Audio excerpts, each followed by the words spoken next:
एक बार की बात है। ठनकपुर नाम का बहुत बड़ा राज्य था। उसमें एक छोटा सा गांव था। इस गांव का एक नियम था जो कई वर्षों से चला आ रहा था। वो ये था कि इस गांव के राजा का चुनाव खुद वहां के लोग ही करते थे और वो जो भी राजा चुनते वह 5 साल तक राज्य करता था।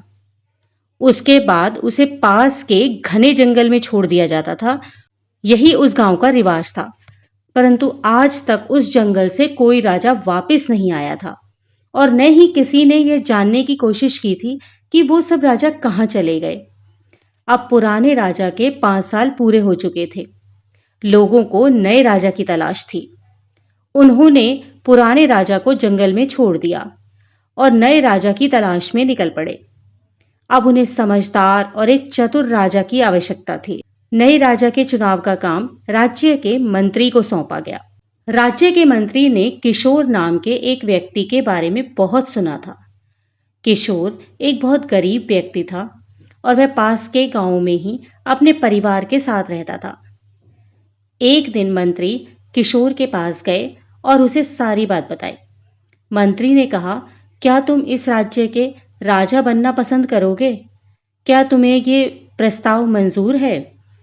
किशोर थोड़ी देर के लिए चुप हो गया और कुछ सोचने के बाद बोला, मुझे एक दिन का समय दीजिए आप, मैं फिर आपको बताता हूं।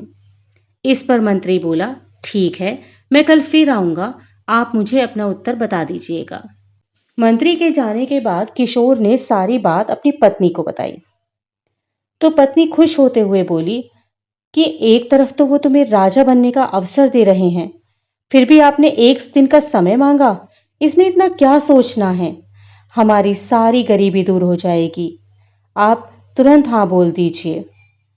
किशोर ने कहा, लेकिन क्या तुम जानती हो कि इस राज्य का नियम है कि पूरे 5 साल होने के बाद वह राजा को बदल देते हैं और पास के जंगल में छोड़ देते हैं, जहां से आज तक कोई भी राजा वापस नहीं आ पाया है और किसी को यह तक पता नहीं है कि वह राजा कहाँ गए, उनका क्या हुआ, किसी जंगली जानवर ने उन्हें मार दिया या कोई भूत बला उन्हें उठा कर ले गई।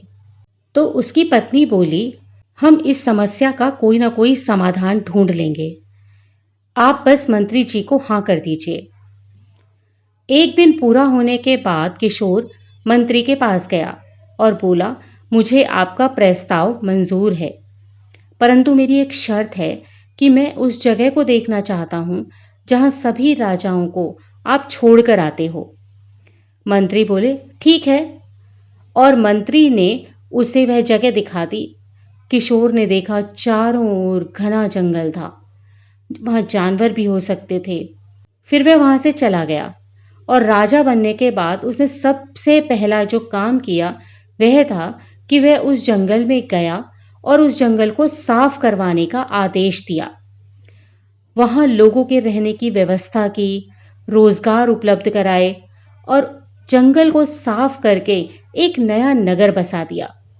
कुछ समय बाद किशोर को राजा बने हुए 5 साल पूरे हो गए।